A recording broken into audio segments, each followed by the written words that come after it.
어제 발표된 민간 택지 분양가 상한제를 두고 당정 내부에서도 반대 목소리가 나오고 있습니다. 강도 높은 집값 규제 정책이 오히려 가격을 급등시킬 거란 우려가 나오는 상황이라 실제 시행까지는 협로가 예상됩니다. 김성주 국민연금공단 이사장이 일본 전범 기업에 대한 투자를 재검토할 수 있다고 외신과의 인터뷰에서 밝혔습니다. 국민연금이 일본 전범 기업에 투자한 금액은 지난해에만 1조 2,300억 원으로 추정됩니다. 정부가 일본 수출 규제 대응을 위해서 국내 반도체 소재 기업에 처음으로 특별 연장 근로 조치를 인가했습니다. 주 52시간을 넘겨도 특별히 한 주에 최대 12시간까지 연장 근로가 가능해졌습니다. 허위 임신 진단서로 신혼부부 다자녀 특별 공급에서 당첨된 것으로 의심되는 사례가 무더기로 적발됐습니다. 실제 부정 청약으로 결론이 나면 형사처벌과 청약 자격 제한은 물론 체결된 계약도 무효 처리가 됩니다. 이상 이 시각 주요 뉴스입니다.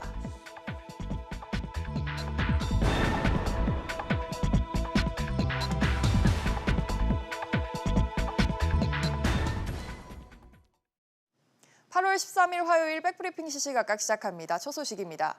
민간 택지 분양가 상한제를 놓고 적용 시점과 또 실효성에 대한 논란이 끊이지 않고 있는데요. 정부 부처와 여당 내에서도 미묘한 파열음이 감지되고 있습니다. 이 내용 취재기자 연결해 보겠습니다. 김정현 기자. 네, 김정현입니다. 네, 우선 홍남기 부총리가 속도 조절이 필요한 것이 아니냐 이런 발언을 했어요.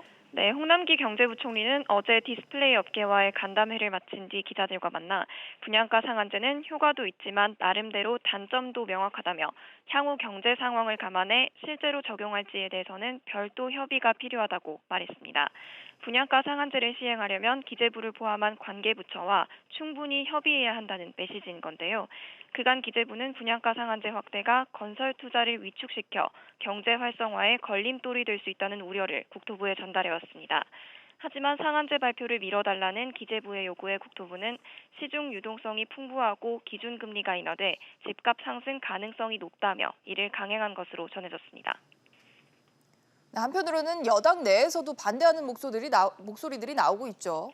네, 어제 분양가 상한제 확대 적용안의 공식 발표를 앞두고 더불어민주당과 국토부가 비공개 당정 협의를 먼저 열었는데요. 국회 국토교통위 민주당 간사인 윤관석 의원은 협의를 마친 후 당에서 상한제 적용 요건 완화 시 불거질 수 있는 부작용을 지적하는 의견들이 있었다고 전했습니다. 어제 협의에서는 일부 여당 의원들이 집값을 안정시키는 데 실제 도움이 되겠냐, 건설 경기를 죽이는 결과를 가져오지 않겠느냐는 우려의 목소리가 나온 것으로 알려졌습니다. 윤 의원은 오늘 오전 열린 민주당 원내대책회의 상임위 간사단 연석회의에서 시행령이 국무회의를 통과한 후 적용 대상과 관련해 또 한 번 당정 협의가 추가로 있을 것이라고 밝혔습니다. SBS CNBC 김정현입니다. 아파트 청약 시에 자녀가 많으면 다자녀 특별 공급을 받을 수 있는데요. 허위 임신 진단서를 제출한 것으로 의심되는 당첨자들이 무더기로 적발됐습니다. 이 내용 취재기자 연결하겠습니다. 조슬기 기자. 네, 조슬기입니다. 네, 그러니까 임신이 아닌데도 가짜 진단서를 제출한 의심 사례가 많다는 건데 실제로 얼마나 적발이 됐습니까? 네, 국토교통부가 지난 2017년과 2018년 분양한 전국 282개 단지의 신혼 다자녀 특공 당첨자들에 대한 전수조사 결과를 오늘 발표했는데요. 조사 대상 3,300여 가구에서 모두 70건의 부정청약 의심 사례가 적발됐습니다. 이 가운데 임신 진단서를 제출해 신혼 다자녀 특공에 당첨됐지만 출산이나 유산 여부를 제대로 소명하지 못한 부정청약자가 62명에 달했습니다. 또 점검 과정에서 위장 전입 등 부정청약 의심자 8명도 함께 적발됐습니다. 국토부는 이들 부정청약 의심자 70명을 검찰에 수사 의뢰했고요. 실제 부정청약으로 밝혀지면 형사처벌과 함께 주택 공급 계약을 취소하고 최대 10년 동안 청약 자격을 제한한다고 밝혔습니다. 네, 이렇게 불법 행위로 계약이 취소된 주택들은 다시 분배를 해야 되는데 공급 방식도 바뀐다고요? 네. 기존에는 투기과열 등 규제 지역에서 계약이 취소된 주택이 20세대 이상이면 해당 광역권에 거주하는 무주택자에게 추첨 방식으로 또 그 외에는 지역 제한 없이 성년을 대상으로 추첨을 통해 선정을 했는데요. 앞으로는 특별공급 취소 물량은 해당 지역 특별공급 신청 자격이 있는 신혼부부들에게만 추첨으로 공급하고 일반 공급 취소분 역시 해당 지역의 무주택 세대주들에게 추첨을 통해 공급됩니다. 국토부는 이 같은 계약 취소 주택 공급 방식 개정안을 내일부터 적용하기로 했습니다. SBS CNBC 조슬기입니다. 정부가 일본을 우리의 화이트리스트, 우리의 수출 우대국에서 제외하기로 했죠. 수출 통제 체제 정비라는 게 정부의 설명이지만 사실 일본의 경제 보복에 대한 맞대응 성격으로 해석이 되고 있습니다. 이한나 기자 연결하겠습니다. 이 기자. 네, 이한나입니다. 우리 정부도 맞대응에 나섰죠. 네, 그렇습니다. 정부는 어제 전략물자 수출입고 시상에서 화이트리스트로 분류되는 가 지역에서 사실상 일본을 제외하는 내용의 고시 개정안을 발표했습니다.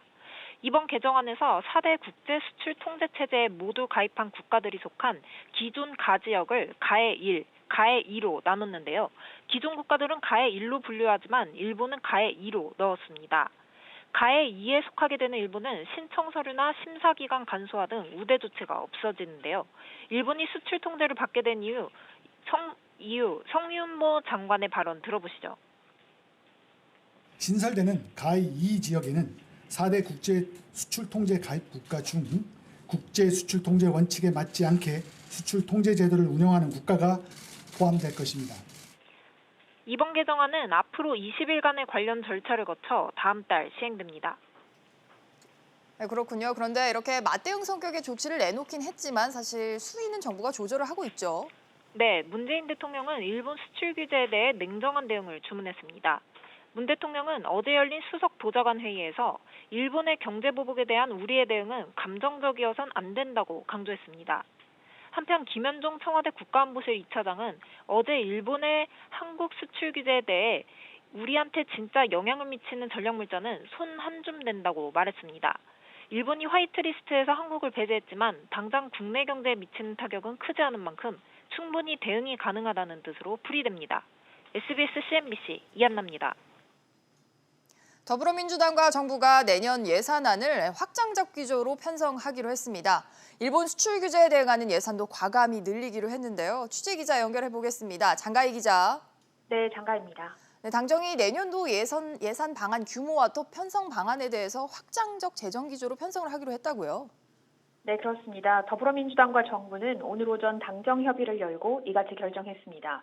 윤관석 민주당 정책위 수석 부의장은 세수 현황을 함께 파악해 균형 있는 예산을 가져가되 균형 속에서도 확장적 예산 운용을 해야 한다는 건의가 있었고 기획재정부도 의견을 같이 했다고 전했습니다. 또한 연구개발 분야 예산에 대해서도 예산을 대폭 반영하는 데 의견을 나눴다고 언급했습니다. 이에 따라 내년 예산은 500조 원을 넘어서 510조 원 안팎이 될 것으로 예상되고 있습니다. 네, 일본 수출 규제와 관련한 예산 부분은 어떻습니까? 네, 윤 수석 부의장은 여러 부품, 소재 산업에 대한 지원 예산이 올해 추경에도 편성됐는데 예산을 보다 과감히 발굴해 내년 예산안에 반영하기로 했다고 밝혔습니다. 그는 1조 원 플러스 알파로 하기로 했는데 알파 규모를 더 늘리겠다면서 과감하게 현실적으로 예산을 발굴할 것이라고 했습니다.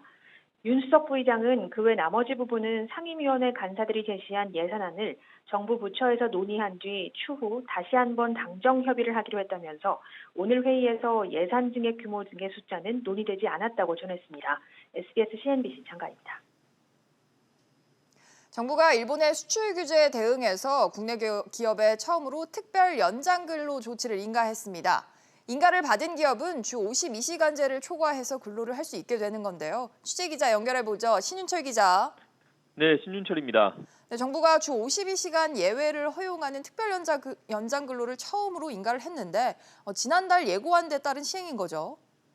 네, 그렇습니다. 정부는 지난달 20일 일본이 수출을 제한하는 반도체 핵심 부분 3개 소재와 관련해 국산화를 위한 연구나 생산 확대를 위해서 관련 기업들의 특별 연장 근로를 허용할 방침이라고 밝힌 바 있습니다.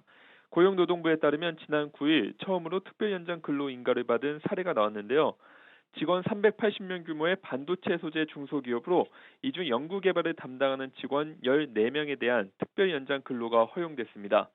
고용노동부는 기업이 특별 연장 근로를 신청하면 3일 이내에 허가 여부를 결정해야 하는데 이번에 신속 심사를 도입해 하루 만에 절차를 완료했다고 밝혔습니다. 네, 우선 한 곳이 인가가 됐는데 여기 말고도 특별 연장 근로를 신청한 사례가 또 있습니까? 네, 현재 2개의 사업장이 특별 연장 근로를 신청해 결과를 기다리고 있는 것으로 알려졌습니다. 각각 4만 명과 4천 명 규모의 근로자가 있는 사업장으로 역시 연구개발 관련 인력을 대상으로 연장 근로를 신청했는데요. 정부는 혹시 모를 불이익을 받을 수 있어 기업들의 명단은 비공개로 할 방침입니다. 정부는 특별연장 근로 확대가 법 개정 사안이 아닌 만큼 경쟁력 강화를 위해 속도전에 나선다는 방침입니다. 앞서 인가를 완료한 중소기업 사례처럼 행정력을 집중 투입해 소요 시간을 줄인다는 계획인데요. 기업들은 인가를 받으면 한 주에 12시간 이상의 연장 근로를 금지한 현 근로기준법 예외 적용을 최장 3개월까지 받을 수 있습니다. 이후에도 3개월 단위로 재신청이 가능합니다. SBS CNBC 신윤철입니다. 네, 일본의 수출 규제에 대해서 국민연금도 나섰습니다. 김성주 국민연금공단 이사장이 일본 전범 기업에 대한 투자를 재검토하겠다는 뜻을 밝혔습니다. 책임 투자 원칙에 따른 것이란 설명인데요. 취재 기자 연결해보죠. 류정훈 기자. 네, 류정훈입니다. 네, 김 이사장이 자신의 페이스북에 이런 내용의 글을 올렸다고요? 어떤 내용입니까? 네, 그렇습니다. 김 이사장은 영국 파이낸셜 타임스와의 인터뷰 내용을 본인의 SNS 계정에 올렸는데요. 인터뷰에 따르면 김 이사장은 최근 들어 한일 간 경제전쟁과 갈등이 소위 일본 전범기업에 대한 투자 배제 여론으로 나타나고 있는 게 사실이라면서 전범기업 투자 문제가 책임투자 원칙과 환경사회 지배구조 요소에 어긋나는 게 있는지 다시 들여다보고 있다고 말했습니다. 새롭게 책임투자 원칙을 도입하려는 과정에서 투자 배제 대상에 일본 전범기업이 포함되는 것인지 판단을 새롭게 하고 있다는 겁니다. 이를 위해 전범기업의 정의를 먼저 내리고 국제법상으로 통용되는 전범기업에 대한 정의도 살펴보겠다고 설명했습니다. 네, 그렇군요. 그러면 책임투자 활성화 방안은 언제 논의가 되는 겁니까? 네, 기금운용위원회는 다음 달에 위원회를 열고 책임투자 활성화 방안 및 가이드라인을 논의한 후 의결할 예정입니다. 이때 열리는 논의에선 지난해 7월 도입된 스튜어드십 코드의 후속 조치로 책임투자 대상 자산군, 책임투자 전략, 위탁 규모 등을 논의하고 구체적인 책임투자 원칙과 담당 조직 역량 강화 방안을 마련할 것으로 전해졌습니다. SBS CNBC 류정훈입니다. 일본 여행 거부 움직임으로 지방 공항들의 여객수가 급감하자 한국공항공사가 위기 대응 비상대책 전담반을 꾸렸습니다. 공사에 따르면 김포와 김해, 제주 등 7개 지방 국제공항에서 일본행 여객수가 지난 2주간 지난해보다 크게 감소한 것으로 나타났습니다. 공사는 여행사와 함께 중화권과 동남아 대체 노선을 개발하는 등 대응 방안을 마련할 방침입니다. 다음 소식입니다. 앞으로는 국가 핵심 기술에 대한 정부의 관리 수준이 더 촘촘해집니다. 외국 기업의 기술 탈취형 인수 합병 시도를 막고 또 기술의 해외 유출 시도 처벌도 강화가 되는데요. 이 내용 취재 기자 연결해보죠. 권세욱 기자. 네, 권세욱입니다. 네, 권 기자, 이게 강화가 되면 어떻게 바뀌는 겁니까? 앞으로는 자체 개발한 국가 핵심 기술 보유 기업도 외국 기업의 매각을 추진할 경우 정부에 신고하도록 바뀝니다. 그간 해외 인수 기업은 국가에서 연구개발비를 지원받아 국가 핵심 기술을 개발한 기업만 신고했습니다. 이 때문에 기술 탈취형 인수합병을 관리할 수단이 부족하다는 지적이 있었습니다. 이에 따라 중국 매각설로 논란을 빚었던 대한전선의 해외 매각 작업에도 제동이 걸릴 것으로 보입니다. 국가 연구개발비를 지원받지 않아 지금까지는 정부에 신고를 안 해도 됐지만 이제는 신고 대상으로 바뀌었기 때문입니다. 대한전선은 국가 핵심 기술인 초고압 전력 케이블 시스템 기술을 보유했습니다. 네, 한편으로는 국가 핵심 기술을 해외로 부당하게 유출하면 받는 처벌도 세진다고요? 네, 국가 핵심 기술을 훔쳐 부정 이익을 취하기 위해 해외로 유출하면 3년 이상의 유기징역을 받도록 처벌이 강화됩니다. 기존에는 15년 이하의 징역에 처했지만 재판을 거치며 집행유예를 받거나 형량이 낮아지는 결과가 초래돼 왔습니다. 또 기술을 침해한 자에 대해 법원이 손해액의 최대 3배까지 배상토록 하는 징벌적 손해배상 제도 도입됩니다. 산업기술 침해도 고의성이 인정되면 침해자의 우월적 지위 여부와 피해 규모 등을 고려해 배상하기 산정됩니다. SBS CNBC 권세욱입니다. 삼성전자가 세계 처음으로 5G 폰용 통합 칩셋을 내놓습니다. 기술 선점으로 5G 반도체 시장에서 퀄컴과의 격차를 좁힐 것으로 기대가 되는데요. 취재기자 연결해보죠. 서주영 기자. 네, 소지연입니다. 네, 삼성전자가 5G 폰용 통합 칩을 내놓는다고요. 시점은 언제로 전망이 됩니까? 네, 일단 올해 안에 출시될 전망입니다. 5G 스마트폰에 들어가는 AP, 즉 애플리케이션 프로세서와 5G 모뎀 칩을 통합한 것인데요. 이 원칩으로는 세계 최초입니다. 현재 5G 모뎀 칩과 AP의 통합 칩 개발에 나선 곳은 삼성전자, 퀄컴, 미디어텍 정도입니다. 네, 그런데 이게 약간 기술적인 내용이라 어려운데 이게 두 개 칩을 하나로 합치면 어떤 효과가 있습니까? 네, 우선 기술적으로 스마트폰 내부 공간에 여유가 생겨서 제조사들의 수요가 높을 것으로 예상이 되는데요. 또 두 개의 가격도 저렴해질 것으로 예상이 됩니다. 따라서 5G 스마트폰 제조사들이 앞다퉈 구매할 것으로 전망됩니다. 과거 퀄컴은 LTE 초기 스마트폰 시장에서 AP와 모뎀을 결합한 원칩 솔루션을 내놔서 시장을 장악했었는데요. 이제 삼성전자가 5G 통합칩에서는 선발 주자로 퀄컴이 후발 주자로 추격하는 모양새가 됐습니다. 네, 그렇군요. 제조사들 중에서는 뭐 어떤 곳들이 삼성의 통합칩을 선택할까요? 네, 대만의 IT 전문 매체 디지타임스 등 외신에 따르면 화웨이, 샤오미, 오포, 비포 등 중국 4대 스마트폰 업체 한두 곳이 삼성전자 통합 칩셋을 테스트 중인 것으로 알려졌습니다. 다만 일본의 핵심 소재 수출 규제가 장기화될 경우 삼성의 통합칩 공급에도 영향을 줄 수 있다는 우려가 나오고 있습니다. SBS CNBC 서주연입니다. 법정 관리를 받고 있는 국내 중견 조선사 성동조선해양이 올해 추가 매각 절차를 진행하기 위해서 어제 법원에 회생 계획안을 제출했습니다. 매각이 추진된다면 네 번째 시도인데요. 이번에도 안 되면 파산이 불가피하다는 지적도 있습니다. 취재기자 연결해 보겠습니다. 오정인 기자. 네, 오정인입니다. 네, 그동안 성동조선해양이 세 번째 매각에 실패했는데 연내 추가 매각을 위한 절차에 들어갔어요. 네, 성동조선해양은 어제 4차 매각을 시도하겠다는 내용을 담은 회생 계획안을 창원지방법원에 제출했습니다. 회생 계획안이 최종 인가를 받을 경우 성동조선해양은 네 번째 매각 절차에 착수하게 됩니다. 네, 회생 계획안에 담긴 유동성 확보 방안이 기존과는 어떻게 다릅니까? 성동조선해양은 유동성 확보를 위해 아껴둔 용지를 매각하겠다는 방안을 담았습니다. 앞서 지난 2017년 현대산업개발이 매입하기로 계약한 부지 매매 대금을 채권 보유기관들에게 우선 배당하겠다는 겁니다. 매매 가격은 1,107억 원인데요. 채권자들로부터 회생계획안 인가를 받아내기 위한 전략으로 해석됩니다. 그런데 이걸 두고 일각에서는 시간 끌기라는 지적도 나오는데 향후 절차도 전해주시죠. 네, 다음 달 중으로 채권자 등으로 구성된 관계인 집회를 거쳐 계획안 가결 여부가 결정됩니다. 계획안이 가결될 경우 오는 10월 18일까지 법원이 인가 절차를 진행하며 최종 인가를 받으면 추가 매각이 가능해집니다. 창원지법 공부판사는 계획안이 최종 부결되면 회생 절차 수행이 어렵다면서 사실상 파산될 가능성이 높다고 설명했습니다. 또 성동조선 관계자는 매각 재추진 외에 다른 방법이 없는 만큼 연내 매각이 성사될 수 있도록 최선을 다하겠다고 밝혔습니다. SBS CNBC 오정인입니다. 네, 웅진이 인수 뒤에 재무구조 악화를 이유로 웅진 코웨이를 다시 시장에 내놓았습니다. 실제로 웅진이 제2금융권으로부터 대규모 자금을 대출받아서 자금 압박에서 한숨 돌리게 됐는데요. 취재기자 연결하겠습니다. 최나리 기자. 네, 최나리입니다. 네, 빚상환 압박에 놓여있던 주식회사 웅진이 자금을 확보했다고요? 네, 업계에 따르면 주식회사 웅진은 제2금융권에서 1,350억 원을 대출받기로 했습니다. 자회사인 웅진 싱크빅과 웅진 북센, 웅진 플레이도시 주식 등을 담보로 대출을 받았고 만기는 1년입니다. 웅진은 이번에 확보한 현금으로 오늘부터 만기가 도래하는 1,100억 원에 대해 일부 상환하는 등 자금 유동성을 확보했습니다. 네, 이렇게 어려워졌던 건 웅진 코웨이를 인수했기 때문이었죠. 그렇습니다. 웅진그룹은 지난 3월 코웨이를 인수한 뒤 재무구조가 급격히 악화됐습니다. 주식회사 웅진은 약 2조 원인 웅진코웨이 인수자금 중 1조 6천억 원을 금융권에서 빌리면서 차입금이 크게 늘어났습니다.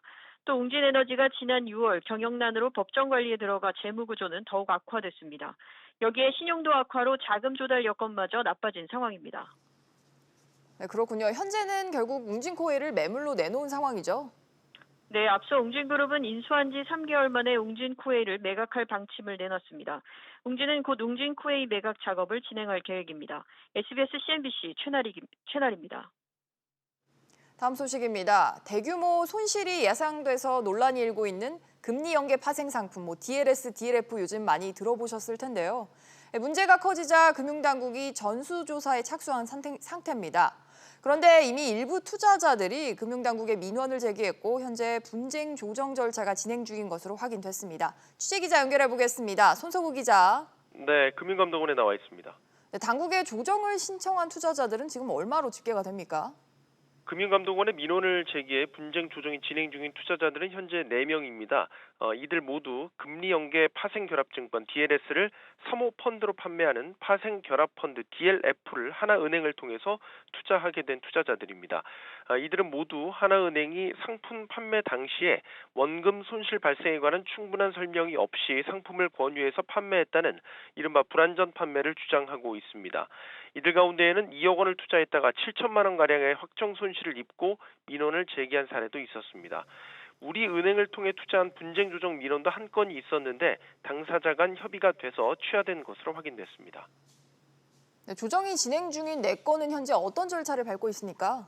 이 금리연계 파생상품 관련 불안전 판매 민원은 지난 5월부터 순차적으로 접수됐고 현재 4건 중 3건은 자료조사 등을 거쳐 최근에 하나은행과 투자자, 금감원 이렇게 3자 면담이 이루어졌습니다. 또 다른 민원 한 건에 대해서는 지난주 하나은행 측이 자료를 제출해 조사가 진행 중입니다. 금감원은 향후 불안전 판매 등에 관한 조사 결과와 법률 검토 결과 등을 종합해서 당사자 간 합의 권고를 하고 합의가 이뤄지지 않으면 분쟁조정위원회에 회부할지 여부를 결정할 계획입니다. 네, 지금 보면 금리연계 파생 상품의 파장이 워낙 커졌기 때문에 아무래도 이번 분쟁 조정 결과가 이목이 집중될 수밖에 없겠어요. 네, 이 금리연계 DLS나 DLF 상품과 관련해서 대량 손실이 예상되고 있고 불안전 판매와 관련해 금융당국의 전수조사와 또 투자자들의 집단소송 움직임도 일어나고 있습니다. 찬반 논란이 있는 이 불안전 판매와 관련해서 첫 분쟁 조정 민원이고 이에 대한 금융당국의 첫 판단이 나오는 것입니다. 향후 다른 투자자들의 분쟁 조정 신청이나 소송은 물론 해당 금융사들의 대응에도 영향을 미친다는 점에서 이목이 집중되고 있습니다. SBS CNBC 손석우입니다. 올해 상반기 국내 은행이 거둬들인 이자 이익이 20조 원을 넘어섰습니다. 금융감독원에 따르면 올해 상반기 은행 이자 이익은 지난해보다 4.8% 늘어난 20조 6천억 원으로 지난해 2분기 이후 5분기 연속으로 10조 원대를 기록했습니다. 비이자 이익은 3조 6천억 원으로 지난해보다 17% 늘었는데 이는 금리 하락으로 인한 유가증권 관련 이익이 1조 원가량 증가한 영향으로 해석됩니다. 실업자의 구직 활동을 돕는 구직급여 지급액이 또 역대 최대 수준을 기록했습니다. 고용노동부에 따르면 지난달 구직급여 지급액은 7,589억 원으로 지난해 같은 기간보다 30% 넘게 증가했습니다. 구직급여 수급자는 50만 명으로 12% 늘었고 구직급여 신규 신청자도 7.5% 늘었습니다.